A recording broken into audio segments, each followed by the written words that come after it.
esse é o tamanho da briga. Eduardo Bolsonaro ia assumir a comissão para ir a fundo nessa questão toda da China com o Brasil. Vocês percebem que a coisa é muito maior do que parece, do que o Alexandre de Moraes ser psicopata, já está claro, ponto pacífico. Mas ele é um psicopata com costas quentes. Nem o Trump está intimidando o homem, porque a briga é muito maior. Então, meus amigos, é preciso reagir de acordo. Saber que nós estamos lidando com máfias planetárias. Partido Comunista Chinês, Foro de São Paulo, Irã. O negócio não é brincadeira. A partir do momento que o Alexandre de Moraes sempre ia, né? Não sei por quê, se querem caçar o passaporte dele, por que o Alexandre de Moraes tem que decidir? Por que não é um sorteio? E o Alexandre de Moraes encaminhou ao PGR o pedido de retenção do seu passaporte, que por si só é uma violência. Não tem qual motivo para caçar, segurar o passaporte do Eduardo Bolsonaro. Qual a acusação? Qual crime ele cometeu? Segundo alguns da esquerda aqui, é um crime de lesa pátria. Né? Lesa pátria são esses 37 acordos assinados com a China no final do ano passado. Lula com Xi Jinping. Acordos que ele mantém guardado, apesar de não serem confidenciais, mantém guardado, que entrega de vez a soberania para o Estado chinês. Como é infame, claro, o jantar promíscuo, nefasto, que o Alexandre de Moraes promoveu em sua residência em Brasília. Foi lá que o Hugo Mota saiu como um boneco de ventríloco e logo depois veio à tona esse vídeo. E qual o interesse do prefeito de executar ele mesmo a obra? Rapaz, eu ajudei tanto esse deputado e ainda ele vim me cobrar para mim um percentual para mandar um dinheiro para meu município está sofrido. Isso foi o que o prefeito me confidenciou. Ele chateado pela situação. E olha só, descoberto quem está por trás de Alexandre de Moraes, financiando e dando cobertura para todos os atos de Moraes, que agora não tem medo nem de Donald Trump. Você vai ver aqui um grande líder internacional coliado com um deputado federal ali de Brasília, deputado forte. Nós vamos mostrar isso aqui. Essas duas peças é que dão total cobertura e que dão aval para o ministro Alexandre de Moraes. Você vai saber isso aqui agora. Quem vai trazer para nós é o jornalista Rodrigo Constantino, que está exilado ali nos Estados Unidos, justamente por causa de perseguição política do próprio Moraes. Confira essa matéria que está espetacular. Agora sim, a verdade apareceu e o Brasil vai ficar sabendo de tudo. Mas antes, dá um like nesse vídeo. Se você não se inscreveu nesse canal, está perdendo tempo. Se inscreva aqui para ver outras matérias como esta aqui que nós vamos mostrar agora. Uma verdadeira bomba. Confira. Se o deputado federal mais votado da história do Brasil é forçado a escolher entre o exílio ou a prisão, este país já não pode mais ser chamado de democracia. Concordo, presidente Bolsonaro. E parece que saiu aí que o presidente foi contra o filho ficar nos Estados Unidos. Eu acho que ele está ainda iludido em relação ao que vem pela frente no Brasil. Talvez esteja confiando demais no Tarcísio, no Valdemar, não sei, no Ciro Nogueira. Bolsonaro, vai para uma embaixada americana. Eles estão querendo um pretexto para dar uma preventiva. Eles não precisam. Eles vão julgá-lo e o seu indicado do Supremo, o Nunes Marques, disse que eles não são suspeitos para julgá-lo. Você acha que vai sair o quê desse julgamento, presidente? Pelo amor de Deus, você faz mais pelo Brasil como um exilado também, denunciando tudo isso de fora. Todo o movimento de resistência à tirania contou com pessoas assim, importantes, fora, preservadas, resguardadas, protegidas, blindadas, sempre. O que adianta ser mártir? Vai preso numa prisão brasileira, com o Adélio Bispo fazendo o que fez do lado de fora, com o outro lá, o Mequetrefe, ameaçando. Eu acho loucura, enfim. Não tinha nada contra mim, a não ser essas denúncias absurdas que só passa na cabeça de quem beira ser um débil mental, para dizer que houve uma tentativa de golpe no 8 de janeiro do ano passado. Então a presença dela se fez também porque, a partir do momento que o Alexandre de Moraes sempre ia, né? Não sei por quê. Se querem caçar o passaporte dele, por que o Alexandre de Moraes tem que decidir? Por que não é um sorteio? E o Alexandre de Moraes encaminhou ao PGR o pedido da retenção do seu passaporte, que por si só é uma violência. Não tem qual motivo para caçar, segurar o passaporte do Eduardo Bolsonaro. Qual a acusação? Qual crime ele cometeu? Segundo alguns da esquerda aqui, é um crime de lesa pátria. Né? Lesa pátria são esses 37 acordos assinados com a China no final do ano passado. Lula com Xi Jinping. Acordos que ele mantém guardado, apesar de não serem confidenciais, mantém guardado, que entrega de vez a soberania para o Estado chinês. Pois esse é o tamanho da briga. Eduardo Bolsonaro ia assumir a comissão para ir a fundo nessa questão toda da China com o Brasil. Vocês percebem que a coisa é muito maior do que parece, do que o Alexandre de Moraes ser psicopata, já está claro, ponto pacífico. Mas ele é um psicopata com costas quentes. Nem o Trump está intimidando o homem, porque a briga é muito maior. Então, meus amigos, é preciso reagir de acordo. Saber que nós estamos lidando com máfias planetárias. Partido Comunista Chinês, Foro de São Paulo, Irã. O negócio não é brincadeira. Não é brincadeira. Aí vem a Folha. O que a Folha pensa? Política deveria ficar fora do julgamento de Bolsonaro. O que eu penso? Deixa eu pensar numa analogia, pensando alto. Eu acho que as drogas deviam ficar fora do tráfico de drogas. Eu acho. Eu acho que a bola devia ficar fora do futebol. A política não deveria entrar no julgamento político do início ao fim de Jair Bolsonaro no STF. A Folha escreveu um editorial pedindo um julgamento para deixar como legado técnico e imparcial. O que vocês responderiam para a Folha de São Paulo? Não tem palavras, né? Só palavrões. Pois é. Aí vem a Sâmia Bonfim chamar o Eduardo Bolsonaro de covarde e fujão. Um cara que o jagunço de Alexandre de Moraes, aquele tagliaferro que deu um tiro na mulher, foi preso, disse naquela reportagem do Serapião e do Glenn Greenwald, que teve acesso a 6 GB de conversa deles, que o objetivo era pegar Eduardo Bolsonaro, a missão que o chefe deu a ele. Mas imagina, se o Eduardo Bolsonaro pode voltar numa boa para o Brasil. Aliás, a mesma Sâmia que chamou de herói o companheiro João Willis quando fugiu do país, sendo que ele fugiu porque Adélio Bispo teve logo de entrada na Câmara ali, teve coisas estranhas, mas veio toda a banca proteger o Adélio Bispo naquela época, e o Supremo também. Os advogados ficaram intocáveis. Coisas estranhas aconteceram. Vamos entender de uma vez por todas com quem nós estamos lidando. Não vai sobrar um candidato de direita para valer. Eles estão indo atrás da Carla Zambelli. Gilmar, Carmen e Moraes votam para condenar a Carla Zambelli a 5 anos em semiaberto e perda de mandato. Detalhe, se a Carla Zambelli tivesse puxado a arma para assaltar alguém, ela estava livre. Não pegava tanto.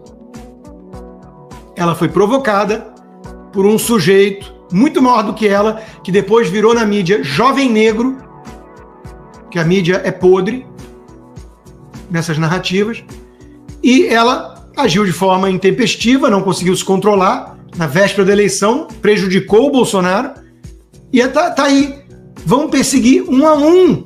O Gaia está sendo perseguido, é 1 a 1.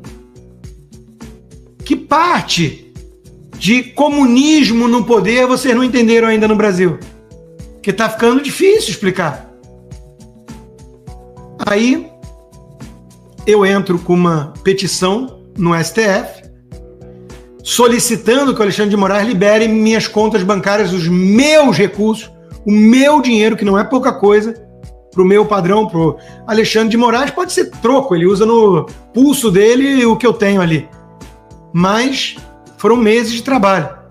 E para poder custear o tratamento do câncer. 20 precedentes no STF.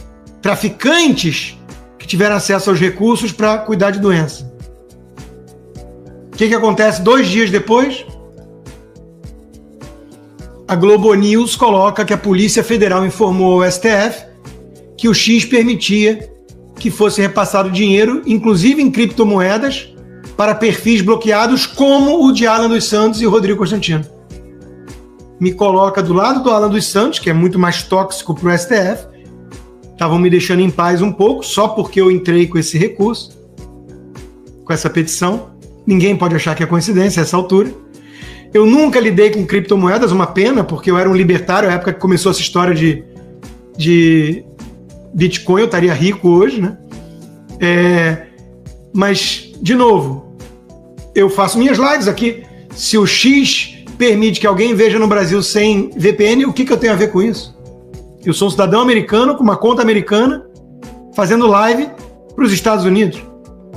Mas a Polícia Federal encontrou problema nisso e a mídia descobriu isso 2 dias depois da minha petição, que mostra que o Alexandre de Moraes é um psicopata insensível, que nem para eu tratar da minha doença, ele vai liberar o meu dinheiro.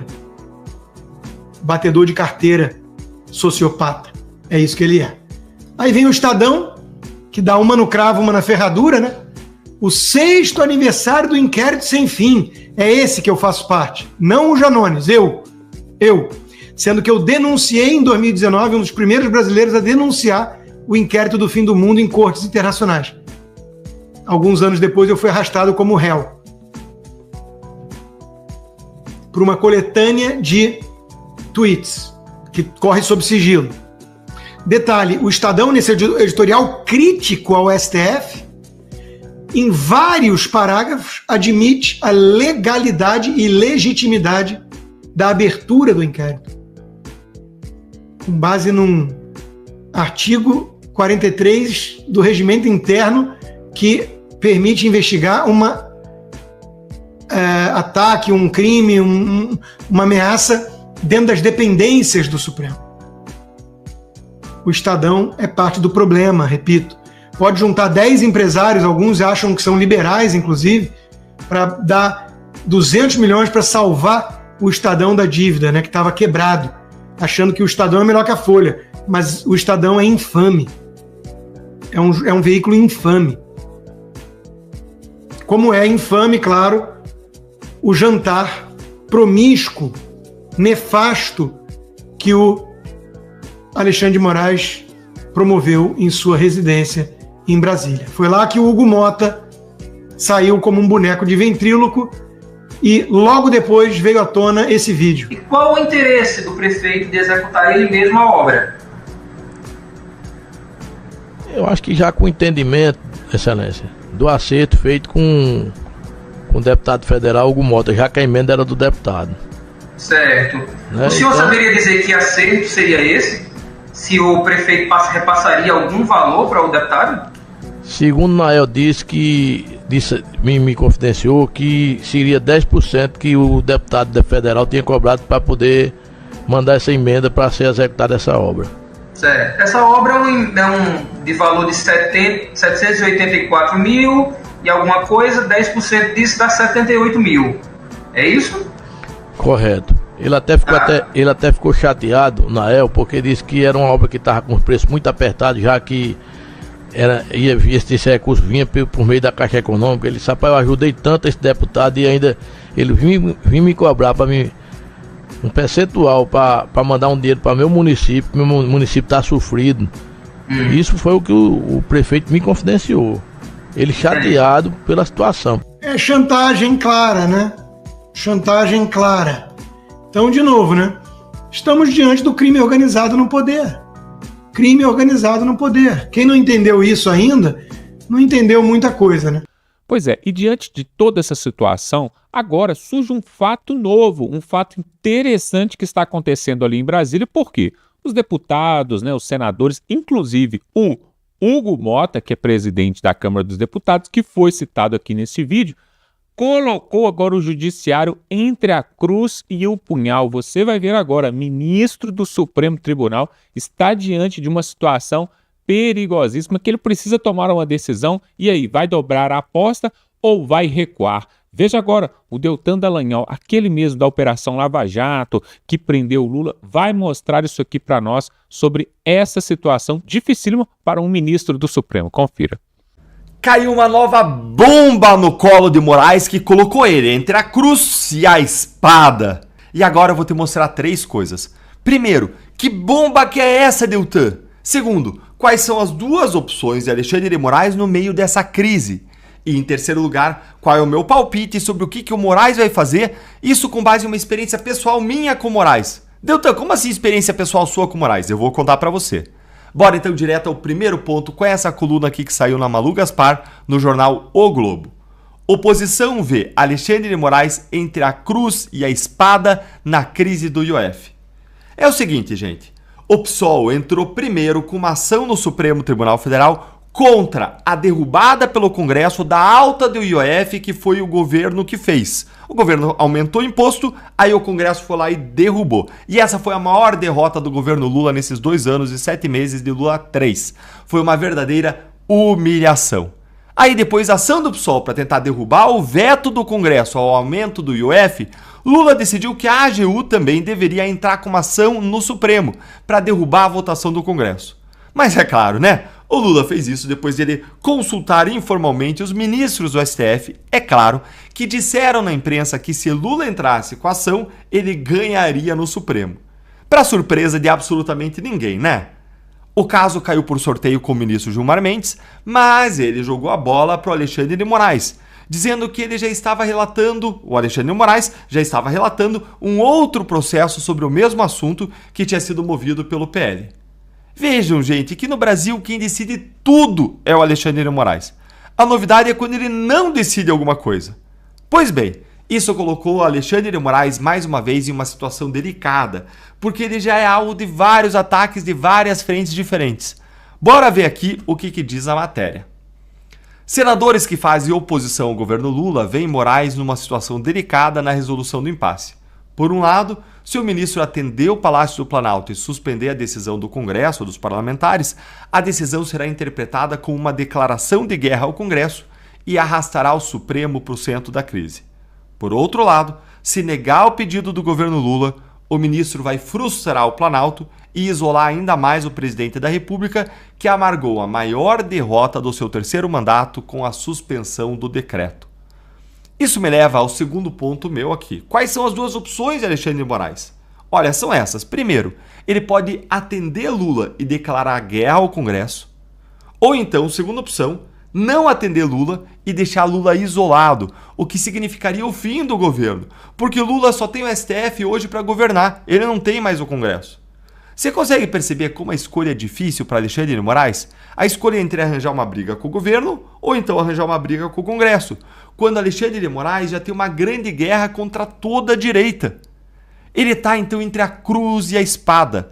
Essa expressão entre a cruz e a espada, ela vem lá da época da dominação espanhola nas Américas, em que os conquistadores eles colocavam os povos originais no dilema de aceitar o cristianismo, a cruz, abandonando toda a sua cultura e identidade local, ou de outro lado ser morto pela espada dos soldados. Hoje a expressão é usada como uma metáfora para decisões muito difíceis, como essa do Moraes. Só que tem um grande porém que deixa essa equação mais complexa. Abrir uma vaga no TSE. E se tem uma coisa que Alexandre de Moraes se preocupa mais do que tudo, é com aparelhar o TSE com seus aliados, porque ano que vem nós temos eleições presidenciais. A direita vem forte e Moraes vai fazer de tudo para que a direita não consiga eleger uma maioria no Senado, a ponto dele mesmo chegar a falar com governadores, pedindo para eles concorrerem ao Senado. E nesse contexto, a ocupação dessa vaga no TSE é absolutamente central. Até mesmo porque quem vai ser presidente do TSE nas eleições de 2026 vai ser o Nunes Marques e o vice vai ser o André Mendonça. E aí, como quem indica ministro do TSE é o Lula, o medo do Congresso é que a decisão do Moraes já esteja pronta. Dá uma olhadinha aqui, ó. Moraes já deixou claro para integrantes do governo Lula que é a favor da recondução ao cargo do ministro Floriano de Azevedo Marques, de quem é amigo pessoal há décadas. Para o interlocutor de Bolsonaro, Moraes não vai querer contrariar o governo Lula em um momento em que trabalha pela indicação de Floriano ao TSE. A vida como ela é resume esse interlocutor. Ou seja, a vida como ela é em Brasília. Tudo é movido por interesses, não pelo direito e nem pela justiça.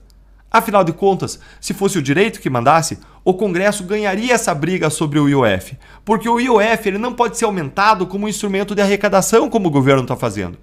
O IOF é um instrumento de política monetária. Se o governo quer aumentar impostos, ele precisa fazer isso via Congresso, aumentando impostos de verdade e com antecedência de 1 ano. Essa é uma garantia, gente, dos contribuintes. Esse tipo de garantia remonta até a Magna Carta, lá de 1215, que foi assinada pelo rei João na Inglaterra, que restringiu os poderes do rei para aumentar impostos sem o consentimento dos contribuintes, que aqui são representados pelo Congresso Nacional. Ou seja, não dá para o governo Lula sair aumentando imposto para fins arrecadatórios sem o consentimento do Congresso. É claro que o Congresso tem a razão. Pois é, gente.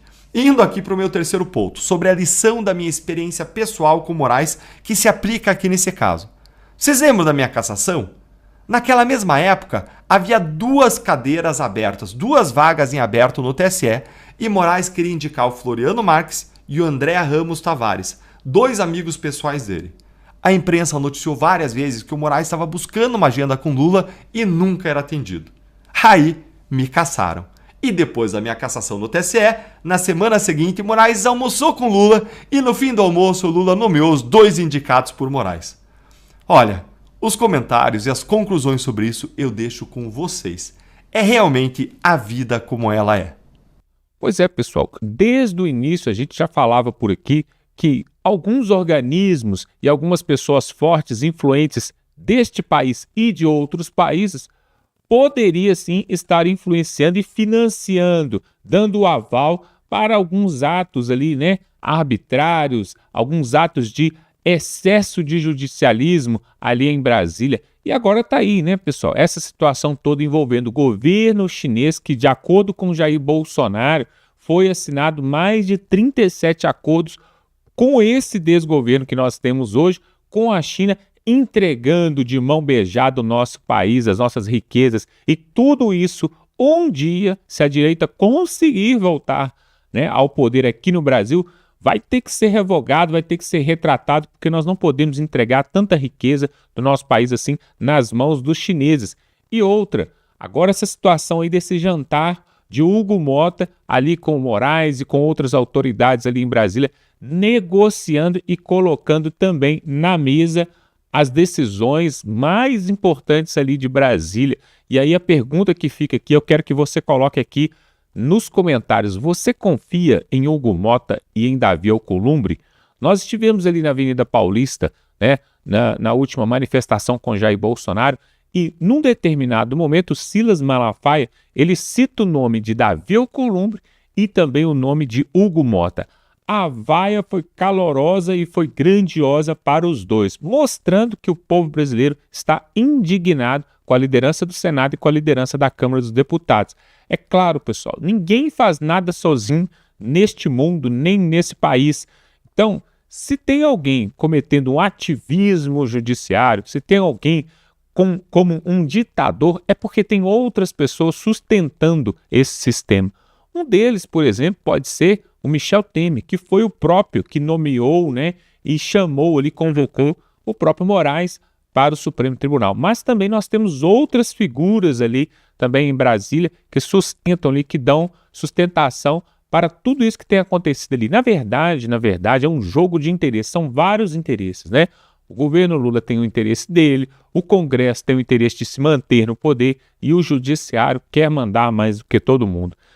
Quero que você coloque aqui nos comentários o que você achou desse vídeo e se essa situação vai continuar perdurando, se o Judiciário vai continuar dobrando a aposta, ou você acha que eles vão recuar diante, por exemplo, daquilo que vem lá de fora, dessas leis e essas sanções que vêm lá de fora, que já está demorando para chegar, né? Será que vai chegar antes do julgamento de Jair Bolsonaro ou não? E outra coisa, sobre Eduardo Bolsonaro, que está exilado nos Estados Unidos, né? O próprio Bolsonaro foi contrário à estada dele ali, a ele continuar ali nos Estados Unidos, mas ele continua ali. O que você acha disso? O Eduardo Bolsonaro tem que continuar lá ou ele deve vir para o Brasil e sofrer todas as consequências? Porque o Bolsonaro continua aqui esperando seu julgamento e pode ser preso. Será que o filho dele também tem que ficar aqui ou não? Ele faz um trabalho melhor estando lá nos Estados Unidos, né, e levando tudo que está acontecendo aqui do Brasil. O que você acha? Coloque aqui nos comentários. E outra coisa, pessoal, se inscreva aqui no canal, porque se você assistiu até aqui porque você gosta desse tipo de conteúdo e para que o YouTube possa te recomendar outras matérias como essa, se inscreva aqui agora, dá um like nesse vídeo. Algumas pessoas falam que aperta o botão do like, que ele não funciona. Teste aí para ver se esse botão está funcionando. Vamos continuando por aqui e até a próxima.